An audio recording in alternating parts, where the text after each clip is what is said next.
Hello, friends, and welcome back to another episode of Kirby Russia. The man across from me, I am sure you know, Mike Jones, more famous as I, Earl Grey. Unfortunately, the I, Earl Grey YouTube channel, as I understand, has been stolen from you. Is that true, or have they given it back? No, they just completely deleted it. They Oh. just nuked it, wiped off the interwebs forevermore. Oh, see, that's interesting, because my first channel for this program just sits there for all eternity, and I can't access it. So you can see there's different flavors of repression. But anyways, today, Mike's not here to talk about YouTube repression. He is here to talk about his experiences as he's gone around the Donbass, around the war zone. From what I understand, you've been there both before the start of the war and after, or did I get that wrong? Only after the start? Only after, yeah. Okay, well, first question, that is probably the most obvious question. Why bother? You're a UK citizen. You are in Russia for reasons you can tell us about or not tell us about. I am effing sick of explaining why I live in Russia. You don't have to. But for some reason, you chose to go down there and film. Why? Why bother? So I was doing these hour-long live streams from the beginning, or sorry, a month after the beginning of the special military operation. So it kicked off end of February, so probably around end of March.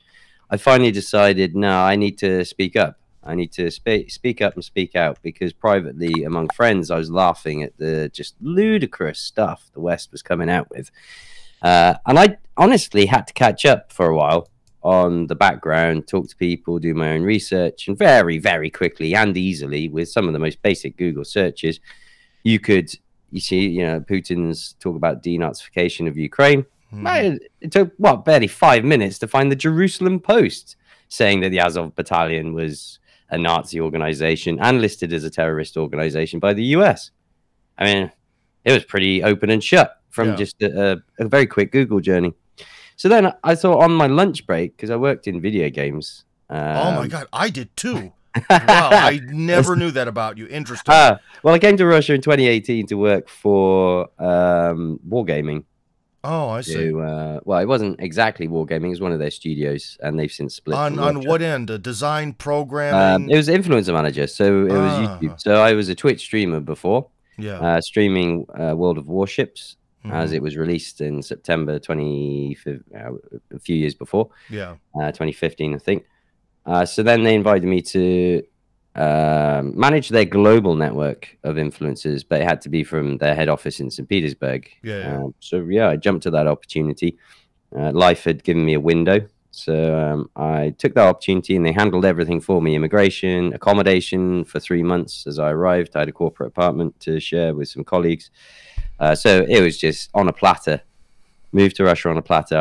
I could avoid all the headaches that are normally associated, that would have probably prevented me from doing so of my own volition.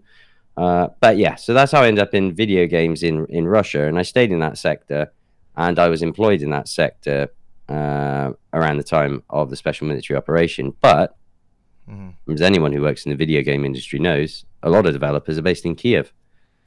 In fact, I do the voiceover work for a series of videos about the history of the MMA, and like as soon as the war started, that project was put on hold because apparently, like, a lot of the staff who were like the editors and stuff were all sort of somewhere in Ukraine near the war zone.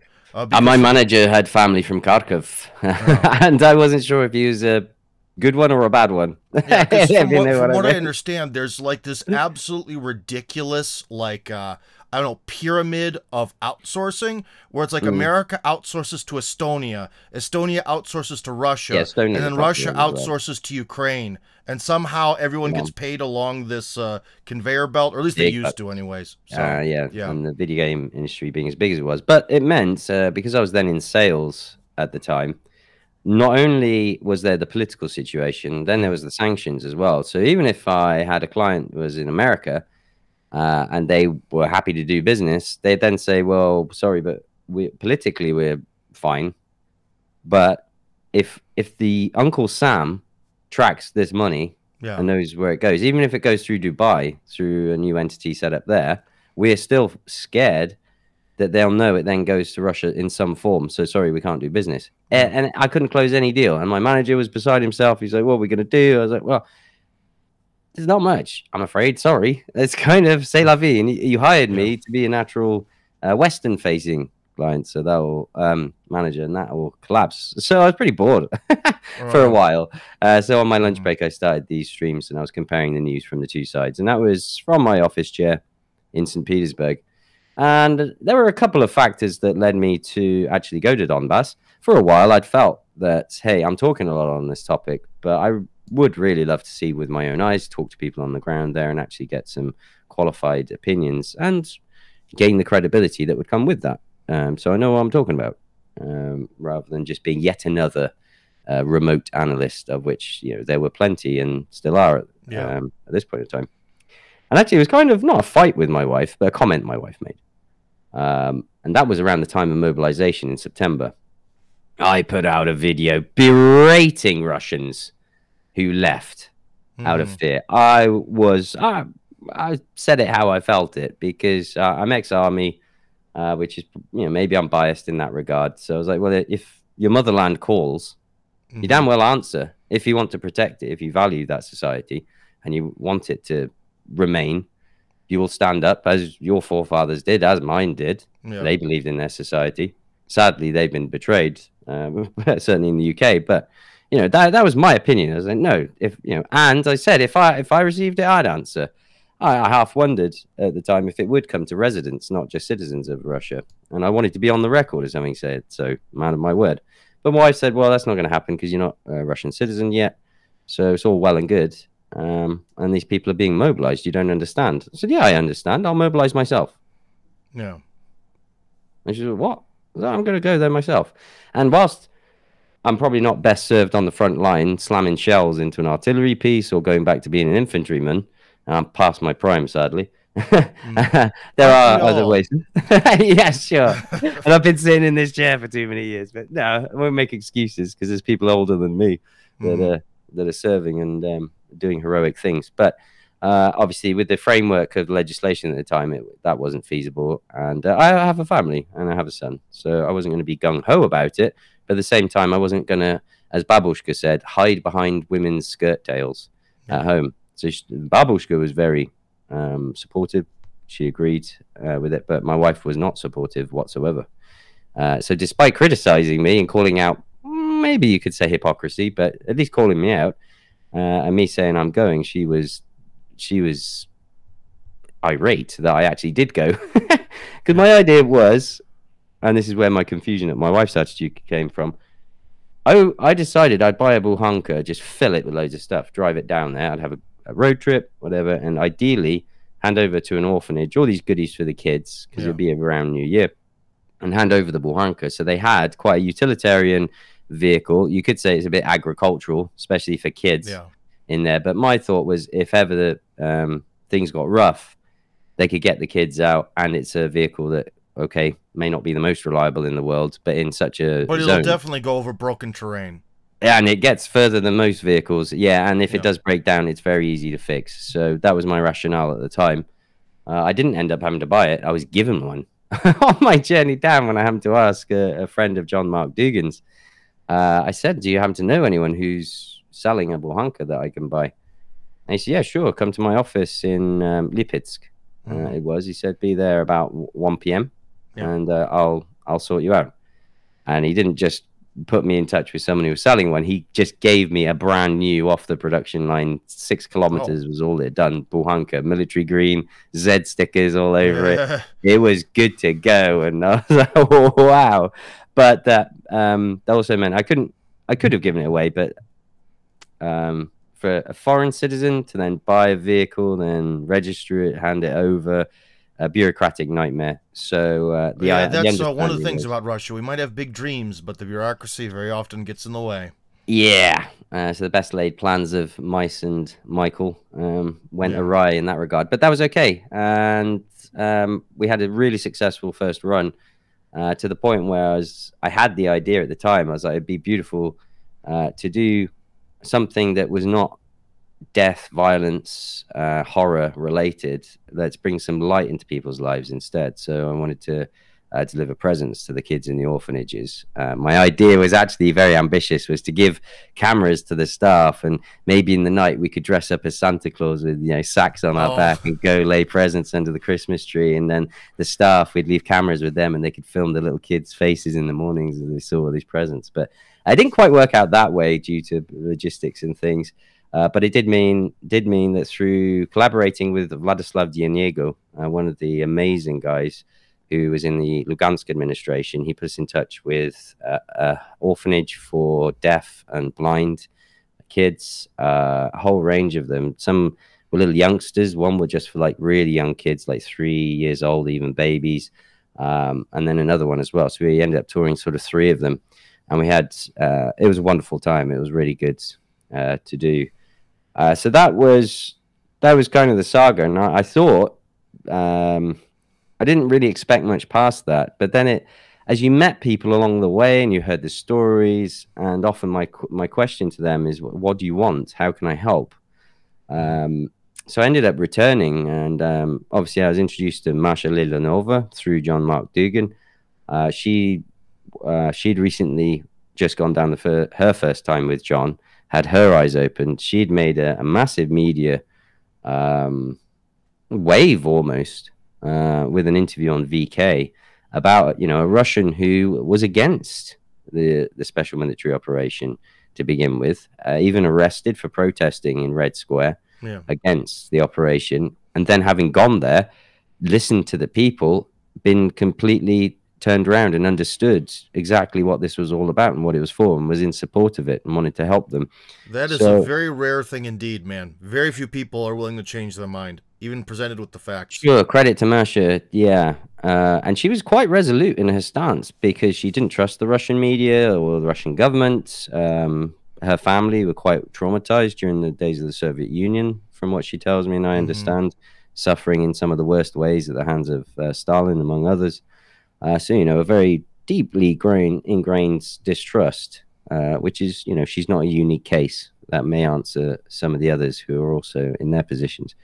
But yeah, full credit to her. She didn't remain entrenched in that position. She actually listened to the people, and it swayed her. So subsequently, when I was living in St. Petersburg at the time, so I coordinated my runs, still driving the Bukhanka, mind you. They stay thousands of kilometers up and down Russia to get there. So often Masha would do the coordinating, contacts, handle that, and then I'd kind of handle logistics, picking things up and running around in the Bukhanka.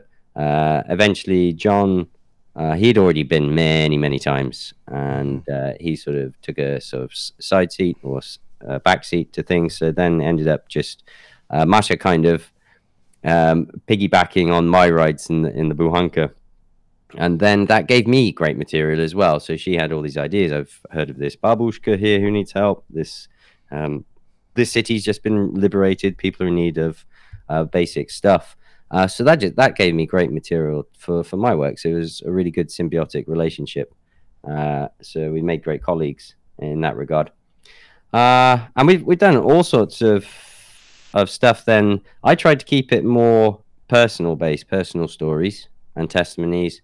But then, of course, eventually ended up on visiting the front lines and then hearing the stories of some of the soldiers and things like this. Did anything you heard surprise you? You know, you went into a situation that, well, I guess in the modern world or the modern Western world, the average person's really never experienced and might be kind of hard to imagine. So when you go into this conflict zone, what did people have to tell you? Anything really kind of surprise you about their attitude towards things?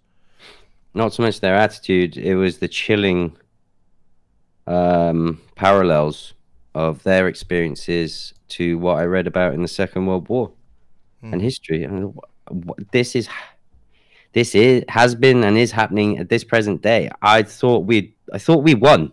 I thought we'd fought this battle and we had won it. And no, I was like, wow, these vile creatures are still roaming this earth.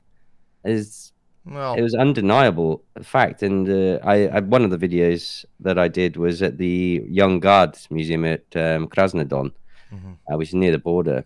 And that was a chilling story. stories that we in the West were never really educated on. These 14-year-olds who stood up against the Germans and were thrown down a mine shaft after horrendous torture of all sorts of ways and means. Similar torture methods employed in the recent years in Donbass against the civilian population. Very much the same manner. The Azov Battalion, among others, ADAR, Tornado, all these other disgusting organizations that treated the civilians as enemies when they weren't. They were supposed to be Ukrainian citizens, but they weren't treated that way. So this was the recurring theme over and over again. Then throw in the next level dark, twisted side of organ trafficking, child trafficking, all the corruption, narcotics, and all that thrown in. Even like the local people were aware of that sort of stuff. Yeah, I spoke to one guy in Mariupol who'd been rounded up by the SBU, tortured for months with these, fake executions. So the guy next to him would have his brain blown out in front of him. And, they all go out and dig their own graves, and then they'll shoot every other one, and then they'll take you back, and then they'll do it again later on. So it's kind of like a decimation almost. Just to scramble your brain. Mariupol airport was a scene of just some of the most horrendous stuff I've ever heard of and witnessed when I've visited such of these torture sites.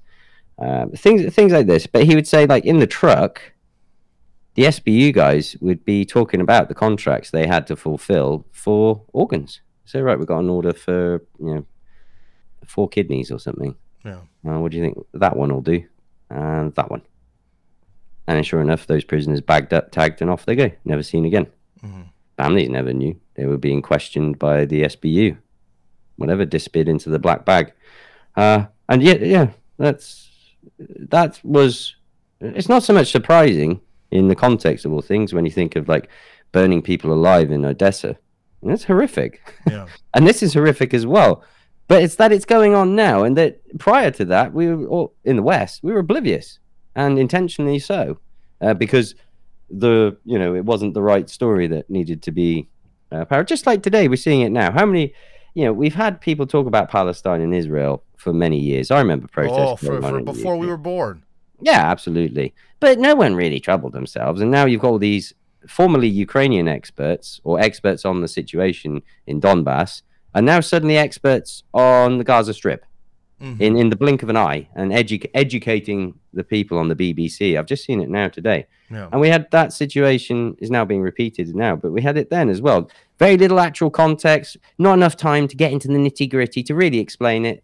Have we got a quick, easy solution, tagline, slogan to give the viewers that matches our narrative? And we saw that. So the power of propaganda as well has been another real sobering lesson to learn through then what I witness and see versus then what's reported, which is what set me down this path and journey to it. So yeah, I think that's just one of many surprising things. The other surprising thing is that it doesn't matter that I'm British or from the West to the people of Donbass.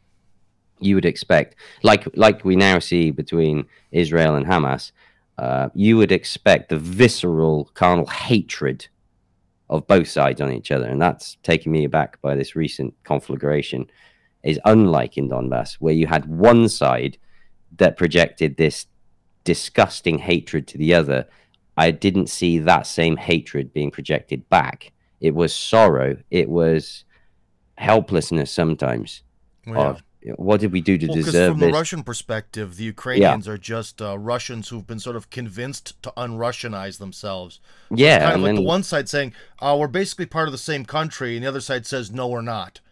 Which is different than two completely different religious groups who are kind of fighting over the same holy sites. Oh, well, we then had a little sprinkling of the religious aspect with the schism between the Orthodox churches. Oh, well, there is that in the background, yeah. In fact, I was invited to a screening of a movie that's in Russian called Holy War. Eventually, they'll release it in English and a bunch of other languages. That's sort of a documentary only about the religious side of the war. So there is a big religious side to it, but it's not exactly in the minds of the average infantryman, as it would be in like Israel-Palestine. But anyways, that's kind of a side point. Now, one thing is, let's just have kind of a long question here, so please forgive me. There's a little bit of preface here.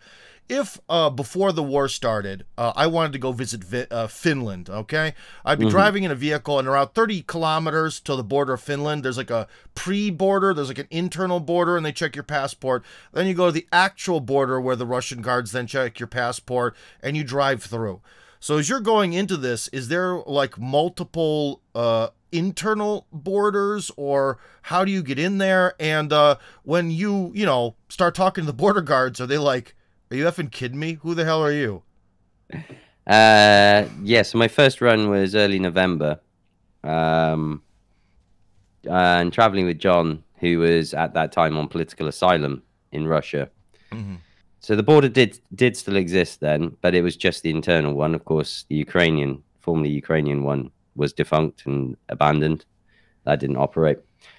John only had his political asylum document. He didn't have his passport. It expired. And of course, if you know John's story, you know why he didn't have his passport. Yeah. So we were delayed for a long time working that out, and had a good talk with the guards, the FSB guys there on the border in processing. And it was shortly after the regions had been adopted into Russia. So there was still this kind of thing like, wait, so we still have to play by the book, but we shouldn't exist, but we do exist. There was kind of still this thing going on. And then other people that I'd speak to back in Russia, they're like, wait, there's a border? Like, yeah, I've been through it. It still is. And it was understandable why, because of security, really, when you had, as we see, these incursions and all this, and regions, people transporting things to and from. So in that regard, I think that was the main reason why the border existed. I've not seen for myself yet, but last run that Maria Lelanova did, she said now they've actually shut down the south border. I think it's closest to Rostov, to Mariupol. That one there now is just, you pass straight through. So the border was a funny question for a while, and for the most part, it was pretty simple. But if I go through like different checkpoints, then sometimes it's another 4 hours.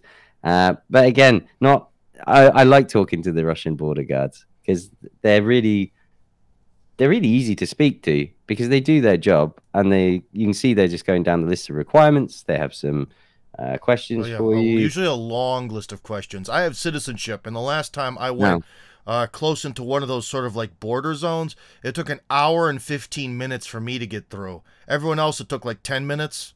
Oh, yeah. I feel sorry for the Russian citizens behind me sometimes. Yeah. Possible things they're running it through. Now it's much better and easier. But yeah, in general, the Russian border guards are the best in the world. I've found, like even at the airport, there's very little fuss, hassle. They never try and demean you, in my experience. Not like my Russian wife when she went to the UK. It was then like, why are you coming here? How much money have you got in your pocket? Which hotel? How long? And just almost trying to insult you for daring to come to the UK. Whereas Russian guards I've never had that experience from them. I've never seen them do it to other people like that. So they're usually a pleasure to deal with, and generally, yeah, all straightforward. All right. And the local population, because remember, ultimately, our nations of origin are really the financiers of the other side. So was there anyone who was because let me just put it this way. I'm trying to sort of come from the standpoint that, because I have an audience that has a lot of English speakers in it, right?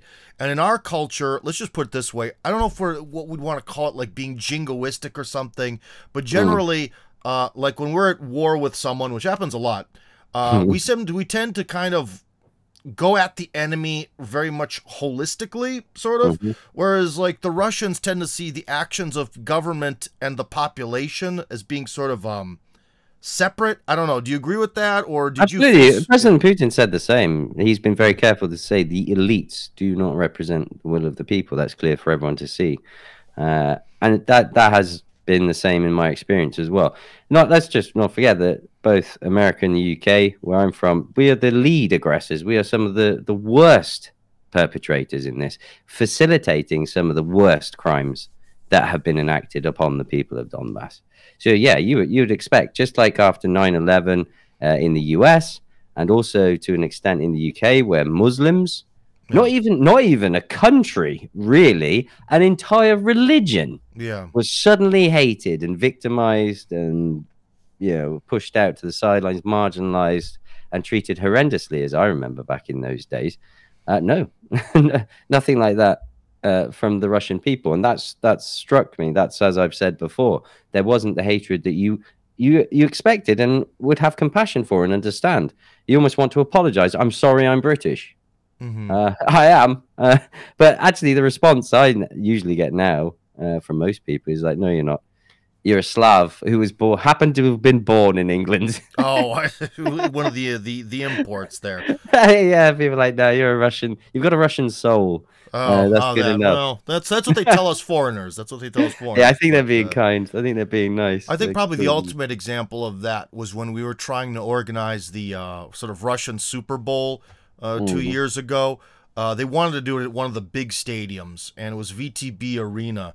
And I think it's the ultimate evidence of this is we went up to them and we're like, we want to have the championship of American football at your stadium. They're like, sure, why don't you do it? That sounds fun. Well, if you could pay them, if you could afford it. We couldn't, so we used a different stadium. But the main thing is VTB is a sanctioned bank by America. Didn't care. They're like, okay, if you got the money, go nuts. Yeah, we'll take your money, no problem. Yeah. And so going on the front lines, what is the difference between, like, I'll put it this way, what do the soldiers tell you, and are there some restrictions on this? Because if we look at sort of the Ukrainian side, we see a lot of GoPro footage, we see a lot of them just sort of filming whatever's going on. The Russian side, you don't see a lot of that. I think the one really weird thing is that one video where they showed what their sort of scouts do, where they essentially kind of I don't know, put it in blunt terms, almost like carjack the Ukrainian lighter vehicles. So these guys just kind of come out of nowhere, explode, unload into the car, full auto, kill everyone, take something from them, I guess some information, and then disappear into the smog. That's about the only thing I've really seen of the GoPro variety from the Russian side. So is there some sort of order of secrecy? They're not supposed to, like, say what they're doing? Or is that not true and they're just don't have time for this bullshit, or what's going on? On the GoPro side of things, no, they're far more professional than the TikTok Ukrainian side, where they're all about the likes and the Insta stories. So no, the Russian military is far more professional, kind of like, as I remember the British Army was. It's like, no, you don't film around conflict areas or military installations or anything like that, because you jeopardize people's lives. And Ukraine's learned the hard way many times over that lesson. The video you're talking about, I remember those. Those were the saboteur incursions in around, was it Bryansk and Belgorod, around there, where these guys were then trying to dress up as the Russian Freedom Legion or the Vlasovцы. Yeah, we've talked about them. Yeah, they were trying to do these shenanigans, and generally, the GoPro footage that I have seen from the Russian side is generally the Russian special forces, and that footage would undoubtedly have been checked and verified and suitably blurred. You'll see sometimes the tank footage as well. They'll blur like the horizon, the location. So they're very careful with their filtering. In my interviews with the soldiers, it's actually me. It's actually myself, where I will, having been a soldier, I know generally what you can and can't talk about, what may, if published, be an issue. I will sometimes get Masha to also check with the commander. Before we get away from that, then, what are some things that would be both from a British standpoint and a Russian standpoint? What are some of these forbidden topics? I never served in the military. Right. People who follow Patrick Lancaster, he's done a lot of interviews on the front line. You'll notice sometimes Patrick, even though he's ex-Navy, he'll sometimes ask a question and you can see the soldier's eyes flicker and he'll go, no comment, or I can't. And it'll be something, maybe like compositions, troop compositions, or locations or something. Patrick's never asked for specific locations, but those kind of things. Excuse me. And even if you think from a propaganda perspective, I don't ask some questions where I think it could either cause the individual soldier trouble. Like, if you ask a man on the front line, do you support the special military operation? He has to say yes. Oh, dude, don't even get me started, especially as like a foreign person here. Those kind of questions that people ask you.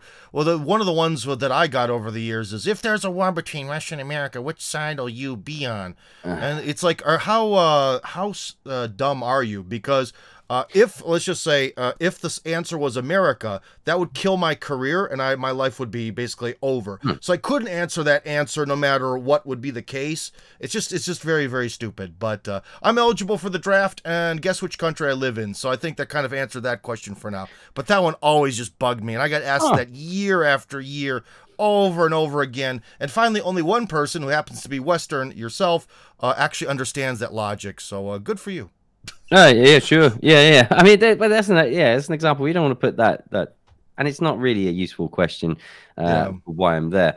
My response to that question has been, well, I will fight to defend where my family is and where my home is. No. Now, if my homeland wants to be the aggressor country, well, that's really sad and unfortunate, and I hope that's not the case. But I have family here in Russia as well, and my duty as a man is to protect them. Yeah. So I don't, honestly, I don't really care if they come at me. Well, yeah, and also there's a question of duty, whereas, like, I actually was really considering becoming an army officer when I was a younger man, but then I watched a few documentaries about it and changed my mind. But ultimately, if I hadn't watched those documentaries, I can tell you one thing, that generally everything that the United States has been involved in hasn't been to the benefit of the United States. Really, and I think England kind of shares the same destiny. So I don't know. That question would be a lot more difficult if U.S. and British foreign policy actually really served U.S. and British interests in terms of like the average person on the street. So it'd be very, very, very different. But anyways, we kind of got away from the discussion of what the actual soldiers tell you about what's going on the front lines. What is their sort of view of things? And especially, do they want to go forward and let's get this over? Are they like in that mode, or are they just doing their thing? Yeah, following orders, trusting the plan. I've kind of specialized in which soldiers and battalions that I've gone to, because I was quite curious, and certainly my audience was, about Russian Orthodox Christianity. Both as a religion, the priests, there's the military priests that I've spoken to. Then there's entire volunteer battalions that consist of Russian Orthodox Christians. They're named after saints like Peresvet, Alexander Nevsky. They have all these battalions. Those battalions were the first military units I've ever been involved with and witnessed where they didn't swear. Oh, really? Oh, man. I'd have a tough time there. As an infantryman, I was like, wow, that discipline is almost Spartan. Yeah. I was like, I don't know how I didn't know how a military could function without any curse words. I'm sure they got a swear jar somewhere, but it's like, wow. I was like, yeah, you wouldn't hear any of the classic curse words because that's their code and how it did. So that was one side of it. The tank men that I visited in Zaporozhye and in Tokmak, we were right on the front lines there. Tank unit. These were contract soldiers. Obviously, like any unit, they had their epic stories to tell. They had one guy who was, Deadeye. He was the gunner who's taken out tanks, kilometers away.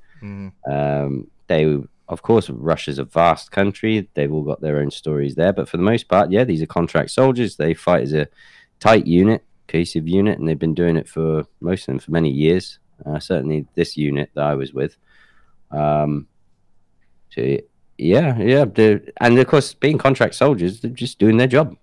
This is my job. This is what I signed up to do. So in that regard, they're more removed. When you talk with DPR soldiers, yeah. And this is something the Western media says that baffles me. They're like, oh, the Russian soldier, unlike the Ukrainian one, the Russian soldier just can't look over his shoulder and understand what he's fighting for. I'm like, what utter rubbish. Yeah. That's like utter, wow. That's utterly just like, especially for the DPR guys, particularly in Donetsk. These are people from the city of Donetsk who have been fighting to keep the Kiev regime from obliterating their family that lives in the same city. They is literally looking at their home. They're that far, pushed back by Kiev. and their actions. So those guys, yeah, they're different. They didn't sign up because that was their job. They signed up because they had their duty as a man. There were families, either their own directly threatened, and there is no choice in that regard. So I had to answer the call. You know, someone mobilized in that regard, or many volunteered. And that's the other thing that's very underreported in the West. That would have to be for before Russia entered the conflict. I'd imagine that pretty much in the Donbass, everyone who was, I don't know, 18 to 40 or 50, that was a man, probably had to serve at some point. Yeah, many did. Yeah, but some guys, I've forgotten the exact unit. They were involved in Mariupol, which is only like an hour and a half drive from Donetsk due to the amazing road that Russia built. Before, it was about 4 hours because you're rocking and rolling there, you know, slowly. Yeah, I mean the infrastructure there it's not fair to say Kiev's control, because of course Kiev hasn't had full control of it for 8 years now. But even then, since it was the same road the Soviets built. Yeah. That's how little investment had been done under the time as that part of the country was under Ukraine. Don't mean to interject my own shenanigans here, because we want to hear mostly your opinion, but I was part of a Derpy reality show that happened in the Crimea, like right after it became part of Russia again. And I can tell you that so in a non-military context, Kiev did nothing. It was, like, everyone I was with was stunned. They were like, because they were all, you know, my age, so all of them remember like what the Soviet Union in the 80s were like, and they're like, it is like a time capsule. Everything remained in like the early 80s, technology-wise, and especially road-wise. You mentioned the roads that had that unique Soviet red color. Maybe it was patriotic, but modern roads in Russia are not red. The ones that are red are terrifying. Anyways, so the soldiers themselves, again, what would you say is sort of the mood of the average soldier? Or is it just sort of this thing where it's like, get up, do my thing, go to sleep, tomorrow's going to be the same thing, and that's it? Yeah, keep slogging it out, and we'll win. And it just has to be done, because there is no viable alternative. There is no life that you'd want to live than the one you are fighting for. Because what, are you gonna have your friends and colleagues just disappeared for something they liked on VK or Facebook? No one's going to tolerate that life, and that's the life that people are living in Ukraine. Certainly, were living in the east, more specifically. So it's kind of like this resignation, almost apathy. Particularly like with civilians, when I visited a theater that they just bombed with HIMARS. It was a kids theater. It was a community center where, you know, children would go for like Sunday activities and things. It was in Gorlovka, and I spoke to the guy who was sweeping the roads of shattered glass, and I said, "Do you have a message for the Western audience?" And his initial response was, "What's the point? It's been this long. If you haven't woken up now, haven't woken up yet, what more can I say to you? You are literally looking at HIMARS, supposedly like the most accurate weapon on the market, supplied by the US. Here are the fragments, which are very clearly anti-personnel. So what they use is, first of all, the anti-building, or they did back then when they had a choice of ammunition, because they actually had ammunition. They would go for the penetration of the building, make sure that obliterated, and then they would fire the anti-personnel ones to clear everyone out who may have been present or came to help. So yeah, his point was like, well, yeah, what can I say, really, to people in the West if you don't understand already? So that there was that level of apathy there, which was heartbreaking, because he was right. He was right in one way, but wrong. Because you have to keep going, and people, you know, I was reaching a new audience, new people for whom, sadly, this was the first they'd ever heard, and maybe that video was the first instance they'd seen of Kiev specifically, unequivocally, inarguably targeting civilians and civilian infrastructure in Gorlovka, as they had done for so many years. No. It was even, I think, revealed that one blast that was at like some market that they initially pinned on the Russians. This was only like a couple weeks ago or something. Yeah. Then even the mainstream media said, "Oh, they did the Kiev did it." So here's a question of more of a deeper philosophical question, because we're sort of in the same information space here. And Russians always ask me, but they generally don't want to hear any of my answers, but still, maybe you have answers that are more packageable. How could we actually reach a mainstream Western audience? Like, so this man has his message, and he feels, the guy who's cleaning up the glass, and he feels that no one would listen to it anyways. How could Russia actually make people listen to it? Do you have any idea how to solve that?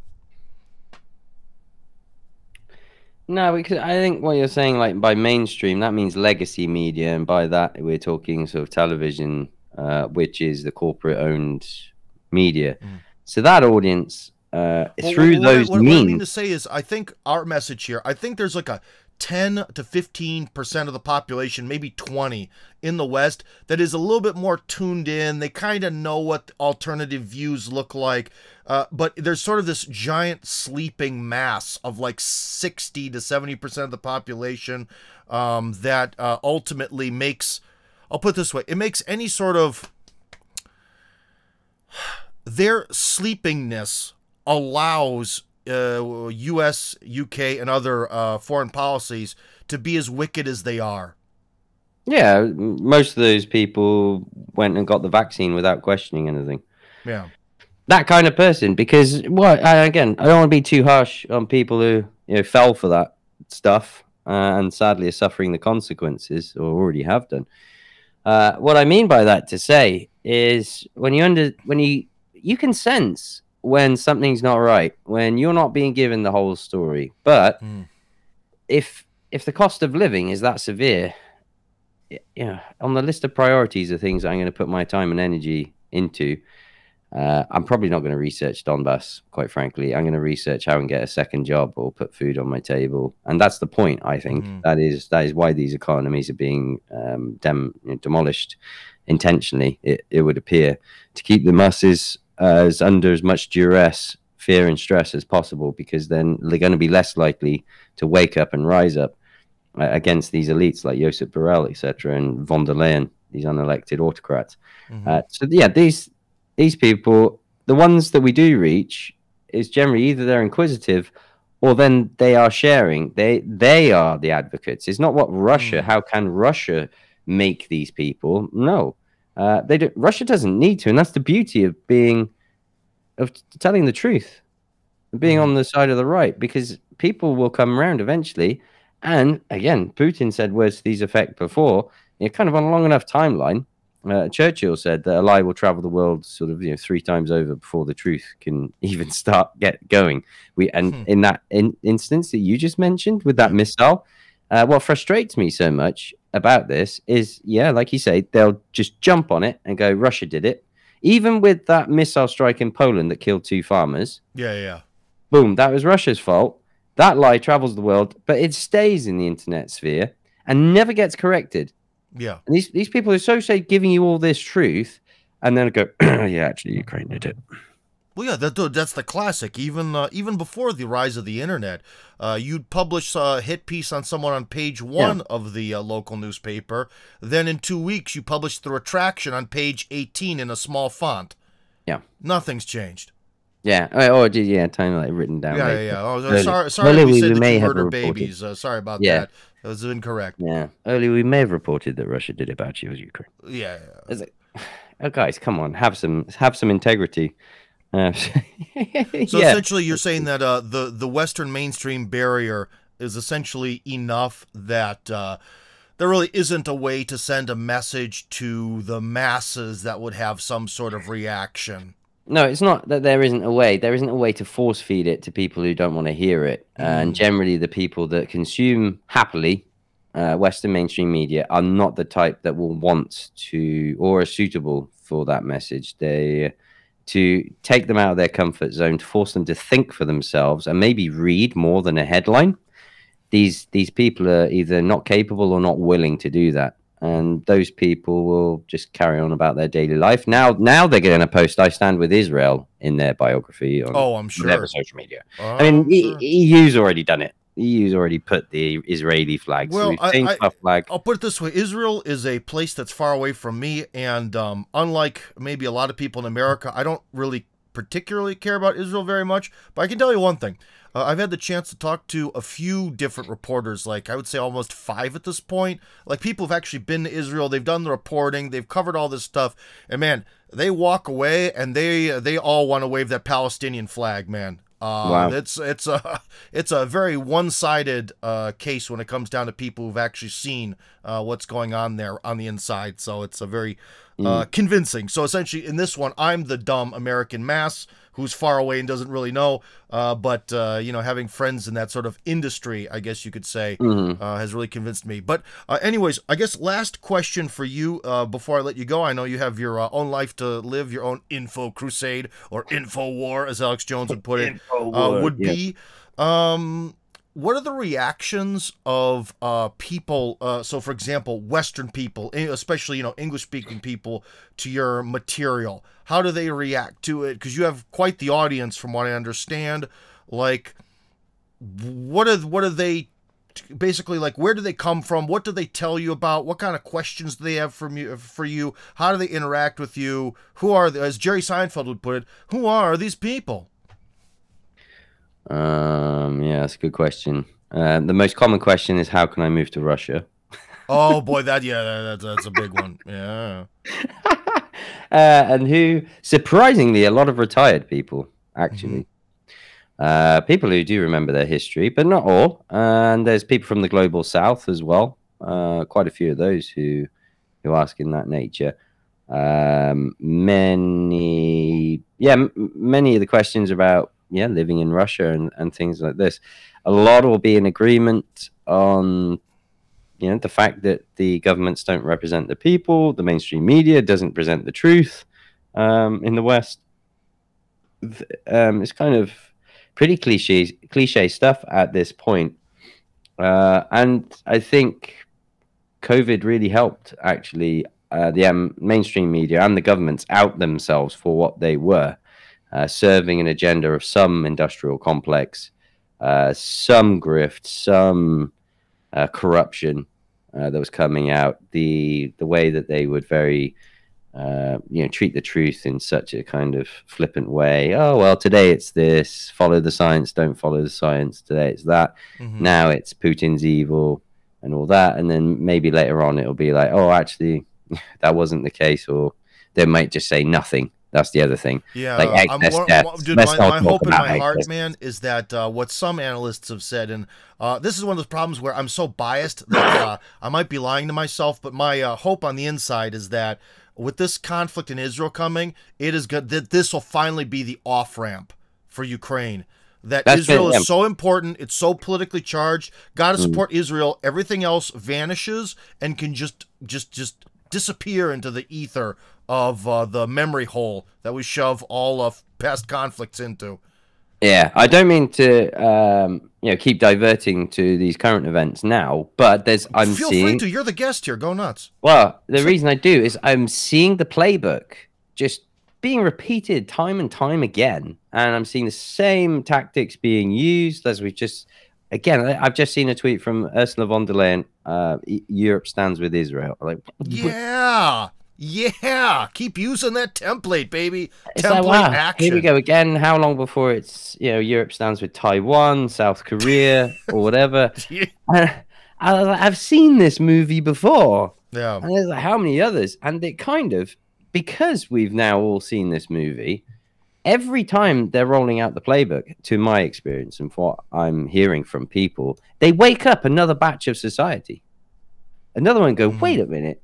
What happened in Afghanistan? I don't fully understand that.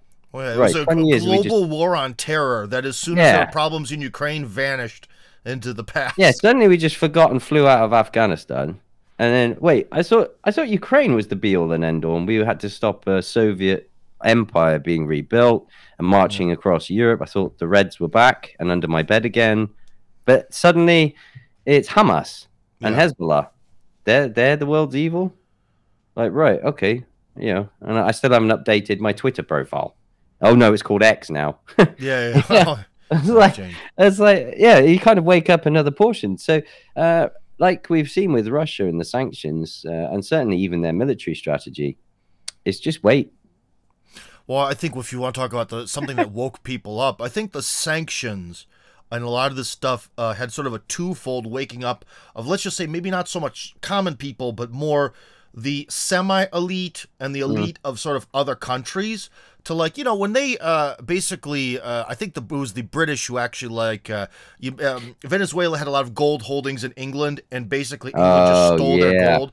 But it's like, it's Venezuela, who cares? When they tried to do that stuff to Russia, and then Russia successfully resisted, I think that's when a lot of people, like, especially like the Saudis, were like, we are on the chopping block, man. We're no. I do wonder if that's with that cognizance and awareness of just how volatile the Middle East is. And you're absolutely right. And it went across the board, even with de-dollarization and then the seizure of foreign assets. The other countries that were looking around like, whoa, we're next. Us. Yeah. Or if we're not next, you know, we need to prepare for that. Because we could be, because our policy is going to be heading this way, and Blinken and his buddies ain't going to like it because we're not going to align with you. Just to go back to like you said, I thought it was quite eerie that one of the world's leading intelligence agencies, but I'm talking about Mossad, backed up as they are by the US intelligence, just completely off guard, just. I had no idea this was going to happen. Is that really? And that was days after the US Senate told Biden he had till November the 6th to answer the question, what does a victory in Ukraine look like? Because supporting Ukraine to the last Ukrainian is not a strategy, it's a slogan. So start telling us, where's our money going? Where are these weapons going? Well, in fairness to Biden, I think we know where those weapons went and ended up. Yeah, that's... So there's one answer to the question. I don't think Biden will give that one. So we saw all this pressure and just all that. How Zelensky just went from hero to zero in a really rapid time. Like I'm saying, in under the space of a week, he was like shit on the shoe, especially with Polish. You could see that trajectory. Well, yeah, the really big surprise was Poland. When Poland completely pulled out of this thing, that was a big one, because Poland has always been sees itself, because I have a lot of Polish relatives, and they really, like, in their sort of ideology, thankfully they're not fascistic like the Ukrainians are, but they really see themselves as, we're the defenders of Europe, we're the edge of Europe that keeps out the evil Mongoloid Russians and communists and weirdos and Muslims and all that. So they really have that sort of deep in their mindset, and so this war kind of fit in with their cultural identity. But when they're like, "No, we're not going to die for this," that's a huge blow. Poland was excuse me. The House of Cards came crashing down around. So this is where I think their current affairs is. Look this way, not that way. It's that all right. McCarthy got removed, the first Speaker of the House in history. Thanks to Matt Gaetz. It was just an absolute train wreck that's going on, and since then they've been subsequently more defeating and defeatist articles and exposure that's come out there. So I'm really not surprised. I'm just horrified at the continued bloodshed that's now going on this year, and the level is now at another extreme that we've seen from the West. And guess who's one of the first to jump on and say, we're right with you? That's the US. Yes, they are. What I hope is true is the rumor I heard today is that the 31 Abrams that were promised to Ukraine and $8 billion has rumoredly, I don't know, been diverted to Israel. Well, I heard definitely, I even mentioned that on my channel, the Telegram channel, about how $8 billion in funding's already been approved for Kiev, or not Kiev, excuse me, for Jerusalem. Tel Aviv, sorry, my brain not working.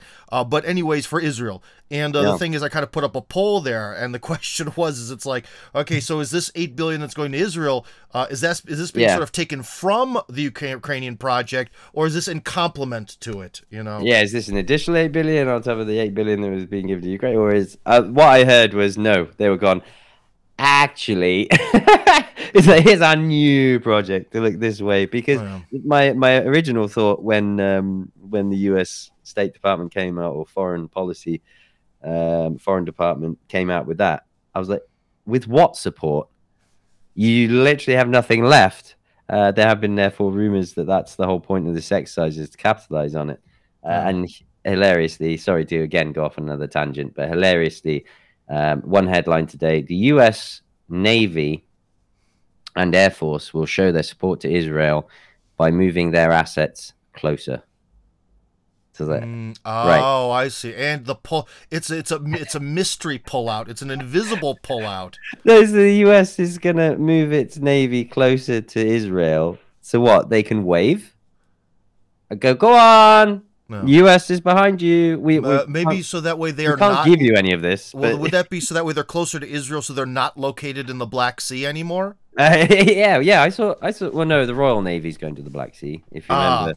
So the UK is going to send the troops now for the first time, but they're not. They are. The defense minister says they are. The prime minister says they're not, and then the admiral says they're going to send the Royal Navy in. But yeah, so don't worry about the Black Sea. The Brits have got that covered. The US now is going to wave to Tel Aviv from the ship and go on, sunshine, you can do this. And the aircraft are going to trail those banners behind the F-35s. Yeah. Going, call in the air support. Good luck, boys. Yeah. The only thing that's going to, unfortunately, be a real, let's just put it this way, downer is that I assume that in the general practice of how all these wars in the Middle East have gone, they're probably just going to start blowing the Gaza Strip to bits. I think it's going to be a lot of indiscriminate attacks if the Navy is close. Because it's easy to just launch missiles I wouldn't expect the US to actually get involved. Oh, you don't think they'd get involved in any way? No, well, not actually. Maybe they'll do their Ukrainian approach where we're involved, but we're not involved sort of thing. This sort of fight to the last Israeli, unfortunately. Yeah, and no American life is lost, and it's only cost us another 5% of the defense budget. Woohoo, that's a bargain, because terrorists have died this time. Yeah. You can hear that, and quote me. I want to be on record there for that for that clip that the whatever talking head from the U.S. Department says that. But yeah, well, yeah, and the thing is, this is going to be like some people have said that this whole Israel-Hamas thing is ultimately fake, and I don't quite agree with that, because if it is true, so this is sort of linked to a one-if statement. If it's true that they've taken the territory that they're showing on all the lovely maps that we've seen across the alternative media, well, Israel's not going to stand for that. They're not just going to sit there and be like, well, the Gaza Strip's kind of almost doubled in size within like a 24-hour period. I guess we'll just cut our losses. That is not their way of thinking. They are not just going to sit there. So this is the beginning of, I think, something protracted. The Palestinians have, especially some of the clips I've seen, which are awful. The Western press are all over it, and the Palestinians, I hope I'm wrong, but I worry that they've given Israel the excuse for the final solution that they've been looking for when it comes to the Palestinian and Gaza Strip question. And they will roll in. They're already obliterating the place. I mean, again, they have been for years. I'm not an expert on that area of the world, partly because it's so damn messy. It's really such a, I mean, we're talking thousands of years of mess there. It almost pales in comparison to Donbass on scale of time and trauma and bloodshed and shared pain.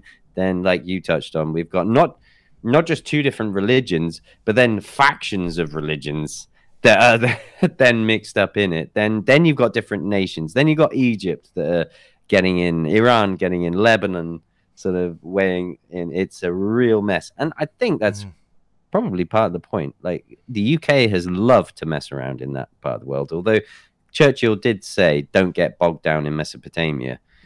Which doesn't seem to have... Well, yeah, because wasn't that under British control around the World War I area? And then France got the northern half, like the whole Syria, Lebanon was more to France. Yeah, it gets so messy, depending on the look. And, I mean, you could argue that Israel only exists because of British interference in 1947, wasn't it? The Israeli state was kind of propped up by the UK there in these lands that were seized. So, yeah, it's a real mess. And, unfortunately...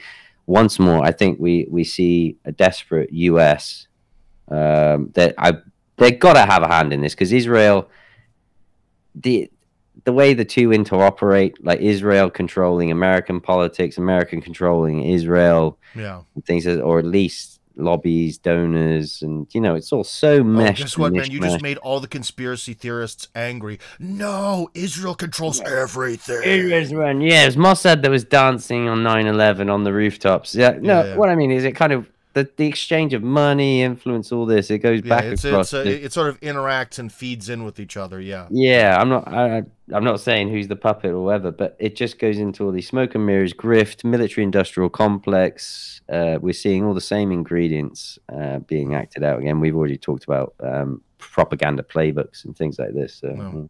Well, the only thing is, again, my opinions are also a little bit ignorant, but it's just kind of a shame that when they, if they were going to create this sort of state of Israel after World War II, it's just kind of a shame that they couldn't have just had some sort of technicality where it's like, okay, we've restored Israel, but there's going to be non-Jews there too. It didn't say in the Bible that when we restore Israel in the future, this is going to be great and this is what God wants. And then there's no clause that says it has to be only Jews there. But unfortunately... Yeah, I respect and I like the Iranian foreign minister who today said Zionists. He said if the Zionists want to be warmongering, it will be their downfall. Because it's really that. It's the same thing. It's that mentality. Just like with Ukraine, it certainly wasn't some random people out there and wherever. It was really part of this Nazi mentality. Yeah, and this is why I don't like people just using the name of a religion, because as we've seen, it doesn't matter what religion you subscribe to. The Western media was kind of saying that Jews and Nazis can't even exist in the same space. Like that's just physically impossible in this universe. It's like utter hogwash. It doesn't matter. Well, because then it makes World War II become complicated. And remember, for America, in some ways, I actually believe that America sort of existed in 3 forms. And so our sort of third birthday was really World War II. And I think that would make World War II weird and messy, where most of the history, as we understand it from our fantastic movies, is much more in a nice, pretty ribbon. Someone like Zelensky sort of does not compute. Yeah. Will Robinson, that's kind of where I've sent photos today of Israeli Nazi battalions. I was like, I've just watched this movie, and I really don't want to watch it again. Yeah, it's the same thing, and it really is a question of groups and all that, and that's why with me, when the whole mess is over in Ukraine, let's hope that Vladimir Vladimirovich has a lot of life ahead of him, because I just was on a sort of political show, and the guy who was across from me was kind of average Russian guy. But he was just kind of like, yeah, let's just execute them all. I'm like, yeah, I know you're offended, but no, we can't get into the let's just execute them all, because then that'll justify the next generation of them to no. Whole Nuremberg thing. I think Stalin tried that one, and it only sort of fed into this. Yeah, you really have to only punish the people who were. President Putin said exactly this as well. It's like we've learned from our mistakes. Thank you very much. And there definitely were some mistakes. And another mistake that Stalin made was trying to really force the entirety of Eastern Europe to be like these subordinate. The whole Warsaw Pact really blew up in Russia's face. That was just a massive mistake on its own. I can see through the logic of the Cold War that it makes sense. Like, we sacrificed all these people for World War II. We should kind of take this territory because we're probably going to get stuck in a conflict with America, buffer zone. I kind of get that. And also they were addicted to communism. Got to have that, got to inject communism everywhere. So I understand why it happened, but it still really backfired. And this time, I think the whole Western Ukraine, let's just put it in a nice package and just give it to Poland, Romania, and Hungary and all them. Just give it to them. Everyone will be happier. Yeah. So, but anyways, where can people find you then, Mike, on socials? These days it's primarily Telegram, t.me/IsleGrayTV. That's my primary outlet, where I can most easily share both videos, breaking news, and updates of that sort. Otherwise, just purely video stuff is on Rumble. Again, Isle Gray. I have locals and Patreon. I really wish that Rumble would develop more, because it's actually a very good platform, and it's very good on the freedom of speech stuff. It is, unfortunately, but due to certain countries like France, for instance, demanding that Rumble hand over certain details on users, then Rumble has pulled out. So there are challenges with some of these other video alternatives. Well, what I heard is that paradoxically, because it's like a French thing, that anything sort of related to Russia gets blocked on like the territory of France and its holdings and all the weird territories and islands it has. But then for the rest of the world, you have freedom of speech. So kind of weird. But anyways, you're on Rumble, you're on Telegram, Earl Grey, and anywhere else?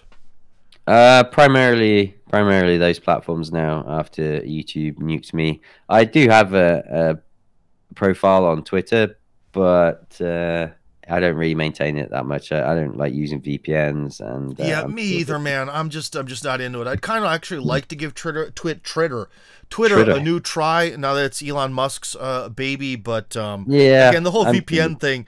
Like, I just got a message on LinkedIn, and it's like, I have to set this whole thing I was like, I can't be bothered to read that. I'm not going through the VPN stuff just for LinkedIn. All right, man. Well, it was great having you on. I wish you the best of luck. Stay safe. And remember, guys, if you like this video, guess what? Tim Kirby Russia, hardcore on Telegram. That is the epicenter of my universe. So anyways, Tim Kirby and Mike Jones signing out.